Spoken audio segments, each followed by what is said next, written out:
मैं आपको बताता चलूँ पूरा मामला कानपुर के थाना क्षेत्र रायपुरवा का है, जहाँ पर ये घटना को अंजाम दिया गया। ऐसी घटना जहाँ पर आज छात्र और शिक्षक एक ऐसा संबंध होता है जिसके बारे में आदमी दिसाले देता है। शिक्षक छात्र पैर छूता है शिक्षकों को। वही आज शिक्षक ने ऐसा कार्य किया जो ऐसी घटना को अंजाम दिया अपने मित्र प्रेमी के साथ मिलकर। ऐसी घटना रोंगटे खड़े कर देने वाली है जिसको देखकर हर आदमी का खुफा जाएगा शिक्षा और छात्र का दिया। सीधे बात करते हैं वहाँ के क्षेत्रीय लोगों से, जरा जानकारी लेते हैं कि पूरा मामला क्या रहा और कैसे पुलिस ने इसमें तफ्तीश करी, क्या आगे कार्रवाई चल रही है। जी भाई साहब कुछ बताएंगे? हाँ भाई साहब बता। आप अपना परिचय दीजिए। मैं पड़ोसी हूँ यहाँ आचार नगर में इनका घटना स्थल से। क्या मामला हो गया था? बच्चा कोचिंग गया था, रात में 9 बजे कोई लड़का आया स्कूटी से, गार्ड के द्वारा ऊपर जाके चिट्ठी डाल गया दरवाजे पे। चिट्ठी से जानकारी हुई कि आप लड़के को अपहरण कर लिया गया और कल आपको बताया जाएगा इसके विषय में। स्कूटी और उसका मोबाइल सिटी क्लब पे खड़ा है। तो हम लोग पुलिस पास गए, पुलिस ने फिर जानकारी की। स्कूटी के आधार पर नंबर नोट कर लिया था गार्ड ने, उसके आधार पर स्कूटी पकड़ी गई। फिर उससे पता लगा पहले जो टीचर इसको पढ़ाने आती थी लड़की, वही टीचर की वो स्कूटी निकली। फिर उस टीचर को पकड़ा गया। फिर टीचर के द्वारा उसके ओम नगर मोहल्ले में ले जाके वहाँ स्कूटी बरामद हुई। उसके बाद पुलिस ने अपना उन लोगों को गिरफ्तार किया। आगे का पुलिस बताएगी कि क्या हो सकता है। ये अपहरण करने पर कुछ मांगे की गई थी कुछ? कोई मांग नहीं थी, चिट्ठी में ये था कि हम नहीं चाहते हैं कि आपका कोई नुकसान हो और कल तक आपका बच्चा मिल जाएगा। मैं आपसे कल कांटेक्ट करूंगा। अल्लाह अकबर। जो कुशाग्र था उसकी उम्र क्या होगी? 16-17 साल। 16-17 साल का कुशाग्र था और उसके साथ में जो दोस्तों के साथ जाता था नहीं नहीं, अकेले जाता था। रोज 4 बजे से 7 बजे तक आर नगर में कोचिंग पढ़ने जाता था डेली। सर थाना रायपुरवा में हुई घटना के संबंध में क्या कार्रवाई हुई है और क्या डिटेल्स हैं? देखिए, कल एक बहुत दुखद घटना थाना रायपुरवा क्षेत्र में जो घटित हुई थी, जिसमें जो परिजनों की तरफ से लगभग 9 बजे के आसपास में गुमशुदगी दर्ज कराने के लिए थाने पे आए थे। तभी उसी वक्त उनको पता चला कि घर पे किसी एक व्यक्ति के द्वारा स्कूटी से एक लेटर दिया गया जिसमें फिरौती हेतु पैसे मांगे गए और भी कई सारी चीज़ें उसमें उल्लेखित थी।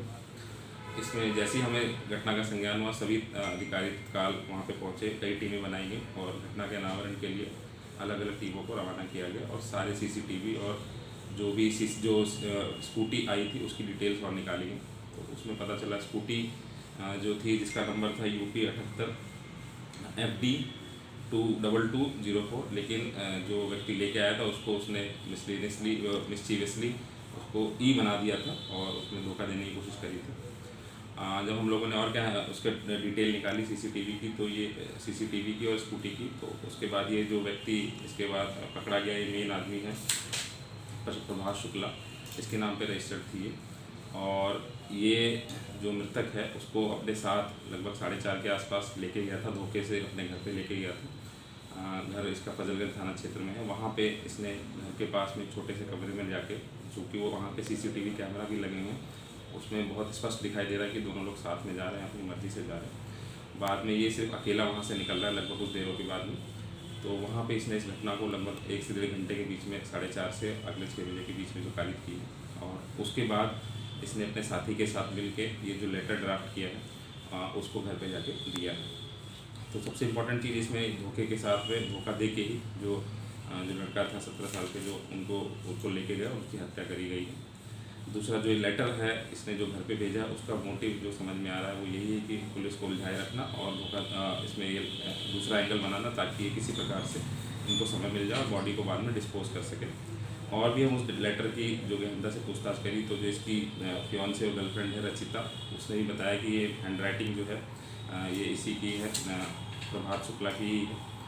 और लेटर का मोटिव अभी तक यही समझ में आ रहा है, फिर भी हम लोग और डिटेल में इसकी जानकारी कर रहे हैं। साथ ही साथ पूरी घटना में जो तीनों व्यक्ति इसमें पकड़े गए हैं, प्रभात और उसका साथी और रचिता। चूँकि प्रभात मेन कॉन्स्पिरेटर है, मेन इसी ने ही प्लानिंग करी थी, और रचिता इसकी जो फियांसे गर्लफ्रेंड है।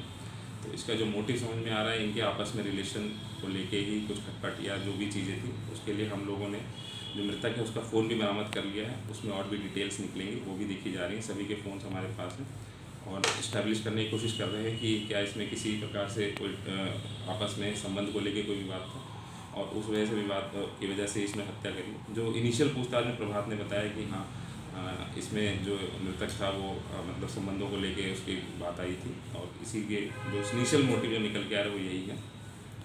बाकी हमने बॉडी को बिल्कुल फॉरेंसिक जो टीम है उसके साथ वहाँ पे पूरे सारे घटनाक्रम को सारे जो एविडेंस है उसको कलेक्ट किया है। सीसीटीवी फुटेजेस को भी हमने कलेक्ट किया है, पोस्टमार्टम कराया जा रहा है। तहरीर प्राप्त हो गई थी, उस पर मुकदमा तत्काल पंजीकृत कर लिया गया था। आगे की जो विवेचनात्मक कार्रवाई है वो प्रचलित है।